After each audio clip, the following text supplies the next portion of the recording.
Today, we strongly condemn Salome Wanaina and Governor Wamatangi for attempting to extort foreign direct investors, international investors in Kenya from New Zealand, the United States, United Kingdom, and Norway. These individuals here have held up for more than a year and a half the approval of Tatu City's new master plan. All the while, they try to seize 40 acres of land from Tatu City, including land for Governor Wamatangi's residence. The value of the land they are trying to take from Tatu City is 4.3 billion shillings. That's about 33 million US dollars. Updating our master plan is something we have to have the right to do every 3 years. We make updates to our master plan to adapt the development of Tatu City to Kenya's dynamic market. For example, we may find that we need more affordable housing. We might see a higher demand for affordable housing. We might see that we need more schools. We might see that we need more areas for call centers that create thousands of jobs. So at that point, when we understand the demand of the market, we evolve the master plan to meet the market demand. It's an arduous consultative legal process that we follow in order to update the master plan, and we follow that process to the letter of the law. In 2022, we submitted the amended master plan to the Ministry of Lands and Physical Planning for its initial review.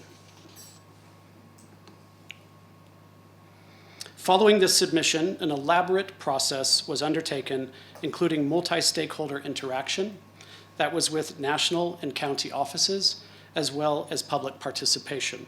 In this photo here, you can see one of our public participation meetings that was held at Tatu City as part of the approval process. All stakeholder feedback in this process was satisfactorily addressed in the master plan. And I will repeat that. All the stakeholder feedback that was received in this process was satisfactorily addressed in the amended master plan. In June 2023, the National Director of Physical Planning invited further comments on the amended master plan through a newspaper advertisement, which you can see right here. After a 60-day period without substantial feedback or any objection, the National Director of Physical Planning, prior to approving the new master plan for Tatu City, sought a letter of no objection from the Kiambu County Government. This was done according to the provisions of the Physical and Land Use Planning Act 2019. This is also where Salome Wanaina and her boss, Governor Wamatangi, they sought to usurp the national authority and control the master plan approval themselves. And they used it as an opportunity to extort Tatu City. The public purpose land is for that, public purpose. Tatu City adheres to Kenyan and international best practices in urban planning. The Tatu City master plan has 103 acres of land set aside for public purpose use. The land is available for public amenities, such as hospitals, schools, and police and fire stations. The Land Act of Kenya provides that if the government requires land for public purpose, then a compulsory acquisition process must follow, meaning that the land must first be acquired by the government through a process of just and equitable compensation to the landowner, in this case, Tatu City. In short, if the government wants the land, if it needs the land, it has to buy it. But acquiring the land at Tatu City for equitable compensation to Tatu City was of absolutely no interest to Salome and Wamatangi. They wanted the land for free, even a parcel for the governor's own house. The governor and Salome visited us at Tatu City, and they told us the same to our faces. Free land, free land, free land. There was a big focus, interestingly, on the land for the governor's own residence. In the meeting, the governor and Salome would not hear of the law's requirement for compensation. They didn't want to hear about it at all.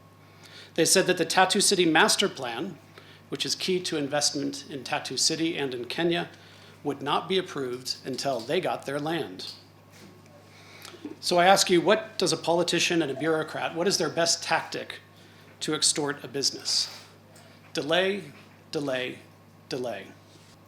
We sought 3 additional meetings with the governor to put forth this clear legal requirement for Kiambu County to acquire public purpose land at Tatu City. They were scheduled meetings to which his office agreed, scheduled, communicated to us about, but the governor never turned up. This is how he treats the biggest foreign direct investor and job creator in Kiambu County. He doesn't turn up unless he gets free land. As I said, the Kiambu County government is welcome to use the public purpose land at Tatu City. They just have to pay for it. That is the law, and it is clear, as seen here in Section 107 of the Land Act. So at this point, after making these accusations, I think you're probably wondering, is there a smoking gun? Well, we will not disappoint you. Yes, there is a smoking gun. Here it is. Remarkably, Salome put it all in writing on the Kiambu County government letterhead and copied it to the governor.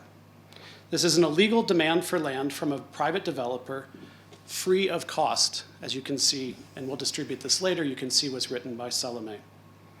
The value of that land is 4.3 billion Kenyan shillings, about 33 million US dollars. Once again, I repeat that Tatu City has set aside this land for public purpose use. We followed the law. If the county wants to develop on the public purpose land, it too has to follow the law, just like we did. As one of the largest foreign direct investors in Kenya, we won't acquiesce to extortion by 2 members of the Kiambu County government. Governor Wamatangi is abusing public office to thwart legal processes. He is a barrier to foreign direct investment in Kenya, and he is a destroyer of youth job creation in Kiambu County. Tatu City estimates that Governor Wamatangi's extortionate delay has cost the county and country more than 16 billion Kenyan shillings, that's about 125 million US dollars, in additional investment in the country and county, and it has also cost 4,500 new jobs for young Kenyans. And what about CEC member Salome Wainaina? I've met her a few times, and I say that I struggle not to call her the governor's chief extortion officer. Oops, I just did that. She is aiding and abetting extortion by the governor. She is harassing local and foreign investors, and she is destroying youth job creation in Kiambu County. This comes at a huge, huge cost to Kenya.